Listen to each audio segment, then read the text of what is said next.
আসসালামু আলাইকুম। বেগম খালেদা জিয়া আজ থেকে বহু বছর আগে একটা কথা বলেছিলেন যে কোনো মানুষই এই পৃথিবীতে নিরপেক্ষ নয়, শুধুমাত্র পাগল এবং শিশু এরাই একমাত্র নিরপেক্ষ মানুষ। আর যত মানুষ আছে পৃথিবীতে সবাই রাজনৈতিকভাবে কোনো না কোনো একটা দলকে সাপোর্ট করে বা পছন্দ করে বা ভোট দেয় বা সেই দলের জন্য নিবেদিত প্রাণ থাকে। আমি আপনি সবাই যারা একটু বুদ্ধিসম্পন্ন মানুষ, কেউ না কেউ কোনো না কোনো দলকে সাপোর্ট করেন। কেউ হয়তো কখনো আওয়ামী লীগ করতেন, হয়তো বা আপনি ডিভোটেড আওয়ামী লীগার, এখনও আওয়ামী লীগই করে যাচ্ছেন। আওয়ামী লীগের কোনো দোষ ত্রুটি আপনার চোখে পড়ে না। আপনি যদি বিএনপি করেন আর আপনি যদি ঠিক তেমনটি হয়ে থাকেন যে বিএনপির কোনো দোষ ত্রুটি আপনার চোখে পড়বে না, তাহলে আপনিও সেই দলকে সারা জীবন ভালোবেসে যাবেন। কিন্তু নিরপেক্ষ কিছু ভোটার আছেন বা সাপোর্টার আছেন, তারা অলওয়েজ বিবেচনা করেন যে আমার দল এই কাজটা ভালো করেছে কি এই কাজটা খারাপ করেছে। যদি খারাপ করে তার সমালোচনা করে, যদি ভালো করে তার প্রশংসা করে, এবং যখন দেখে তার দলটি একদম এমন খারাপ পর্যায়ে চলে গেছে তখন সেই দলটা সে ত্যাগ করে। এটাই মানুষের চিরাচরিত নিয়ম। দেখুন, আমরা যারা ইউটিউবে কাজ করি, এক একজন ইউটিউবার এক একটা দলকে সাপোর্ট করে। কেউ আওয়ামী লীগের পক্ষে কথা বলেন, কেউ বিএনপির পক্ষে কথা বলেন, কেউ বা সরকারের বিপক্ষে বলেন। কোনো দল করেন না, শুধু সরকারের পিছনে লেগে আছেন। কেউ বা সরকারের পক্ষে বলেন। বর্তমান যে সরকার, আমি তার কথা বলছি। যেমনটি আমি always professor doctor Mohammad Yunus স্যারের পক্ষে কথা বলি। আমি ততদিন পর্যন্ত পক্ষে কথা বলে যাব যতদিন পর্যন্ত আমি দেখব ইউনূস সাহেব একটা সঠিক পথে আছেন।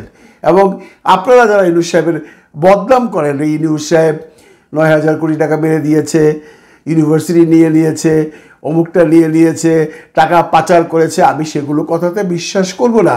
আমি দালিলিক প্রমাণ যেদিন দেখব সেদিন আমি ইউনূস স্যারের দল ত্যাগ করব বা তার প্রতি আমার শ্রদ্ধা বিসর্জন দিয়ে দিব। এটাই চিরাচরিত নিয়ম মানুষের। যারা বুদ্ধিসম্পন্ন মানুষ, বারবারই বলছি, যারা বুদ্ধিসম্পন্ন মানুষ আর যারা টাকার কাছে বিক্রি হয়ে যায়, তারা যে কোনো সময় যে কোনো দলকে ত্যাগ করতে পারে এবং তার সেই প্রতিপক্ষের দলের সাথে জয়েন করতে পারে। এমন প্রমাণও আমরা বাংলাদেশের রাজনীতিতে দেখেছি। সারা জীবন আওয়ামী লীগ করেছে, প্রয়োজনে এরশাদের কাছে চলে গেছে, এরশাদকে ছেড়ে আবার বিএনপিতে গেছে, বিএনপি থেকে আবার আওয়ামী লীগে এসছে। আমি তাদেরকে কোনো বুদ্ধিসম্পন্ন মানুষ হিসেবে বিবেচনা করি না, এবং আমার দৃষ্টিভঙ্গিতে তারা কোনো মানুষের পর্যায়েই পড়ে না।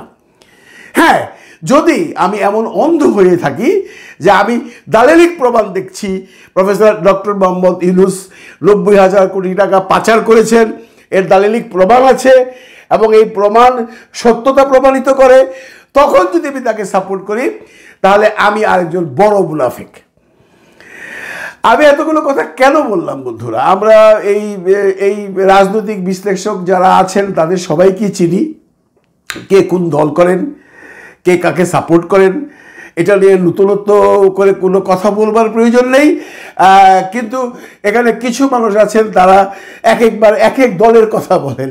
সকালে উঠে বিএনপির প্রশংসা করলে বিকেলে আওয়ামী লীগের প্রশংসা করে, বিকেলে আওয়ামী লীগের প্রশংসা করলে সন্ধ্যাবেলায় ইউনূস সাহেবের প্রশংসা করে। এমন কন্টেন্ট ক্রিয়েটারও আছে। আবার কিছু কিছু কন্টেন্ট ক্রিয়েটার আছে যারা শুধুমাত্র আওয়ামী লীগের কথা বলে, যারা শুধুমাত্র বিএনপির কথা বলে, যারা শুধুমাত্র প্রফেসর ইউনূস স্যারের কথা বলে।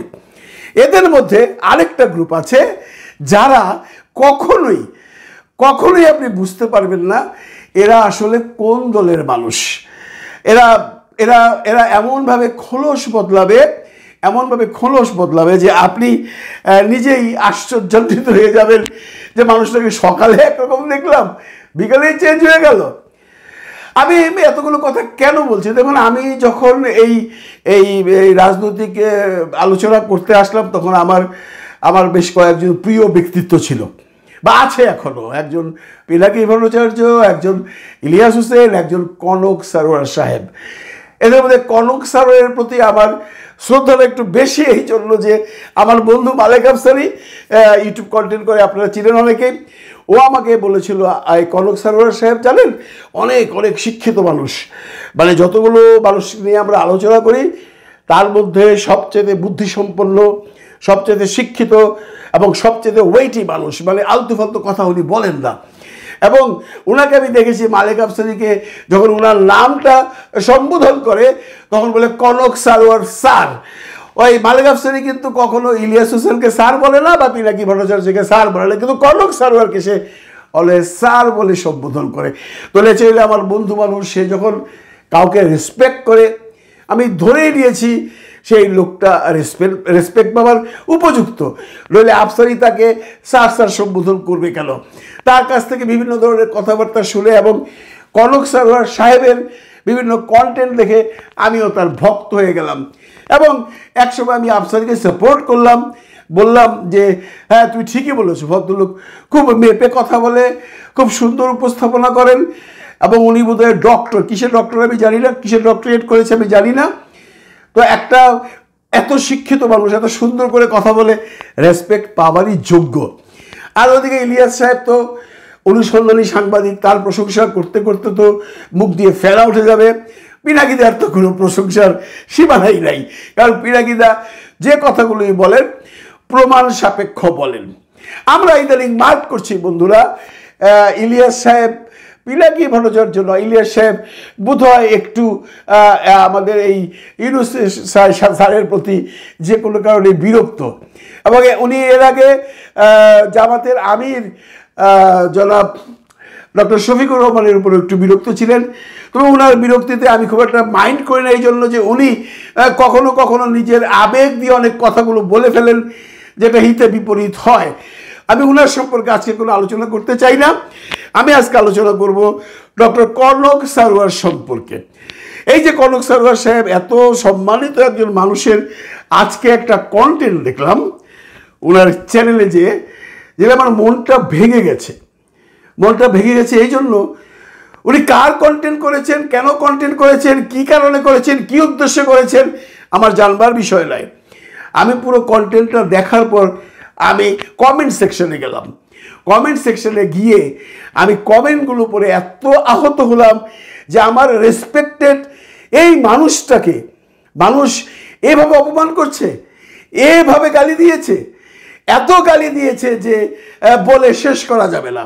আমার কথা হয়তো অনেকে বিশ্বাস করবেন না, যার জন্য আমি কিছু কমেন্টস পড়ে আপনাদের শোনাবো। তার আগে আমি একটা কথা বলে যেতে চাই যে আমার এই তিনজনের প্রতি একটা উইথ ডিউ রেসপেক্ট, আপনারা যে কোনো কারণে যদি ইউনুস সরকারের কাছ থেকে আপনাদের ফিলিংস সরিয়ে নিয়ে যান, একটা কারণ দেখিয়ে দিয়ে যাবেন যে এই কারণে আমরা আর ইউনুস স্যারের সাথে নেই, এই কারণে আমি অমুক দলে জয়েন করলাম, এই কারণে আমি অমুকের সাপোর্ট করছি। Everybody have this type of rights. আমার 100বার অধিকার আছে, আমি কালকে ইউনুস সাহেবের যদি কোনো খারাপ কিছু পাই আমি তাকে ছেড়ে দিয়ে আমি যে ভালো করছে তার পিছনে যাব। কিন্তু আমি যদি অকারণে ঘুম থেকে উঠেই বলি ইউনুস সাহেব এইটা করেছে, অমুকটা এইটা করেছে, কিন্তু কোনো দালিলিক প্রমাণ নাই, তাহলে বোধহয় আমার প্রতি আপনারা যারা ভিডিও দেখছেন তাদের রেসপেক্টটাও কমে যাবে। যেমনটি আমি ইলিয়াস সাহেবের একটা কথা বহুদিন যাবৎ শুনে আসছি আসিফ স্যার সম্পর্কে, আসিফ নজরুল সাহেব সম্পর্কে, যে উনি আমেরিকায় বাড়ি কিনেছেন, হাজার হাজার কোটি টাকা পাচার করেছেন। আমরা জানি ইলিয়াস হোসেন সাহেব এমন একজন সাংবাদিক, উনি সহজে কথা বলেন না এবং কখনো মিথ্যে তথ্য দেন না। এটা শোনার পর ন্যাচারালি আসিফ নজরুল স্যারের প্রতি আমার রেসপেক্ট চলে গেছে। আমি ধরেই নিয়েছি যে ইলিয়াস হোসেন সাহেব যখন বলেছেন তার মানে তার কাছে দালিলিক প্রমাণ আছে, দেখাবার কোনো প্রয়োজন নেই।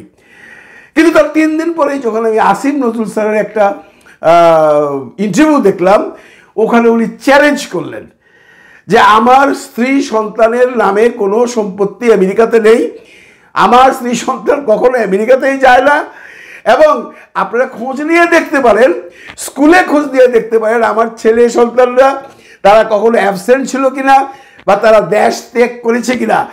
এবং আমার যদি কোনো সম্পত্তি থাকে, যারা বলছে উনি কিন্তু কারো নাম বলেনি, উনি ইলিয়াস সাহেবের নাম বলেনি। যারা বলছে তাদেরকে প্রমাণ দিতে বলুন, আমি যে কোনো সাজা মাথা পেতে নেব। ন্যাচারালি একটু কনফিউজ হয়ে গেলাম, কে সত্য বলছে, ইলিয়াস সাহেব না আসিফ নজরুল সাহেব? তো অপেক্ষায় রইলাম। আমি তো বুঝেই ফেললাম যে এইবার ইলিয়াস সাহেব তার থলে থেকে বিড়ালটা বের করবে, নিশ্চয়ই কোনো প্রমাণাদি দিয়ে দিবে এই আসিফ নজরুল স্যার সম্পর্কে। অদ্যাবধি দেননি, কাজে আমরা এখনও সেই অপেক্ষায় রয়েছি কখন সেই দালিলিক প্রমাণগুলো আসবে। যেদিন আসবে সেদিন থেকে এই আসিফ নজরুল স্যারের সম্পর্কে যে কোনো ধরনের ব্যাপারে হোক, যে কোনো বিষয়ে হোক, যে কোনোভাবে হোক, তার যে কোনো কর্মাদির উপরে প্রতিবাদ জ্ঞাপন করব। এবার আসি কনক স্যার সম্পর্কে। কনক স্যারকে আমিও স্যার বলে সম্বোধন করলাম এই জন্য যে আমার বন্ধু যেহেতু স্যার বলেন, উনি আমারও স্যার। আমি আপনাকে অত্যন্ত বিনয়ের সাথে বলছি যে আপনার এই কন্টেন্টটা দেখবার পর আমি অত্যন্ত আহত হয়েছি, যার জন্য আমি কন্টেন্টটা বানাতে বাধ্য হচ্ছি। এবং আমি আশা করব আপনি এ ধরনের কর্মাদি হয়তো ভবিষ্যতে করবেন না, যাতে করে আপনি মানুষের কাছে ছোট হয়ে যান। আপনি ছোট হওয়া মানে আমি নিজে ছোট হওয়া। কারণ প্রথমেই বলে নিয়েছি, আমি আমি আমি আপনি এবং ইলিয়াস সাহেব এবং পিনাকির অনুসারী, আপনাদের কাছ থেকে অনেক কিছু শিখেছি, আপনাদের কাছ থেকে অনেক কিছু জেনেছি। বয়সে আপনি কত লোক আমি জানি না, আমার কত বড় আমি জানি না, লেখাপড়া আমরাও করে এসেছি, হয়তো পিএইচডি করিনি, কিন্তু এইটুকুন বুঝি কার ঘটে কতটুকুন বুদ্ধি আছে। আপনাকে আমি একজন বুদ্ধিদীপ্ত মানুষ হিসাবে অলওয়েজ রেসপেক্ট করি। এবার কমেন্টগুলো শুনেন। এমডি আলম লিখেছেন, আপনি এভাবে দালালি করবেন ভাবতে পারিনি। বাংলার বিনোদন লিখেছেন, হায় হায় শেষ। তারপর হুমায়ুন 007 লিখেছেন, পিনাকি স্যার, কনক স্যার আর সাংবাদিক ইলিয়াসকে যারা 2 টাকার ইউটিউবার বলতো, তারাই আজ কনক স্যারের আর ইলিয়াসকে ধন্যবাদ দিতেছে, বিষয়টা বুঝতেছি না। আখতারুজ্জামান সুমন লিখেছেন, I am planning to unsubscribe this channel due to this video. যে ভিডিওটা আপনি আজকে দিয়েছেন আপনি আর ইশরাক সাহেবের সাথে। সজীব হাসান লিখেছেন, ছেড়ে ননি ছে। বরিরা সুলতানা লিখেছেন, এতদিন আপনার নিউজ দেখেছি, বাট আজ থেকে আর দেখব না, আনসাবস্ক্রাইবও করব আপনার চ্যানেল। আসিফ মাহমুদ সম্পর্কে আপনার নেগেটিভ থিঙ্কিং এর বিরোধিতা করি আমি। ইশরাক মোটেও দুধে ধোয়া তুলসী পাতা নয়। How dare you are to tell Ishraq to go to against this government for election? What do you mean by saying that under the government BNP can't win an election? We people will not your dolls. We also have eyes, ears. I hope I don't have to unsubscribe Pinaki and Ilyas too in next couple of days.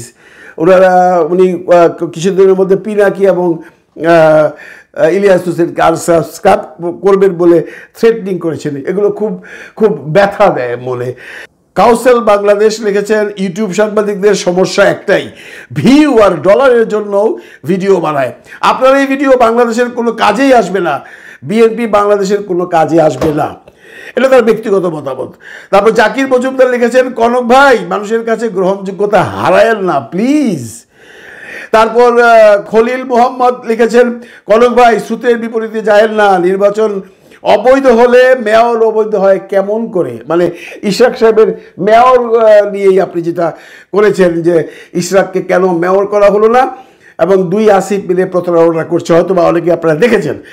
তারপরে লিখেছেন MD কাজল, কনক ভাই BNP কত টাকা দিছে আপনাকে? এই সমস্ত কথা শুনলে মনটা খারাপ লাগে। এরপর নেচের মুন লিখেছেন ওয়াক থু। তারপর নাবিলা ভুইয়া লিখেছেন, কনক ভাই সোল্ড আউট, বিকৃত। পিও 77 লিখেছেন, কনক ভাই বিষয়টা মানতে পারলাম না, আপনি এমন কাজ কেন করলেন? তারপর এম মাহবুব লিখেছেন, কনক সাহেবের কোনো প্রোগ্রামে এই প্রথম দেখলাম প্রায় 95% নেগেটিভ কমেন্টস। তুষার খন্দকার লিখেছেন, শেম কনক সানোয়ার শেম, অবৈধ নির্বাচনের বৈধ মেয়র সে কী করে হয়? আপনাকে নিরপেক্ষ ভাবতাম, কিন্তু দেখছি আপনি দালালি শুরু করেছেন। একটা সিটির মানুষকে যে কষ্ট দিচ্ছে আপনি তার চামচামি শুরু করেছেন। ছি ছি, আপনাকে আনসাবস্ক্রাইব করলাম। মুহাজ ভাইয়া লিখেছেন বিকাশ নুরুর মতো হইয়েন না, বাংলার মানুষ ফিডার খাই না, আপনাকে ছাড়তে সময় লাগবে না, থাকেন বিদেশে। মানুষের কমেন্টগুলো একটু নজর দিয়েন। বিকাশ নূরের মতো হের অবস্থা। এমডি মুবারক হোসেন লিখেছেন কনক ভাই সাংবাদিক হিসাবে নিরপেক্ষতা হারালেন। তৃষা লিখেছেন নির্বাচিত কেন বলবেন কনক সানোয়ার, সে নির্বাচিত হলে তো হাসিনাও নির্বাচিত।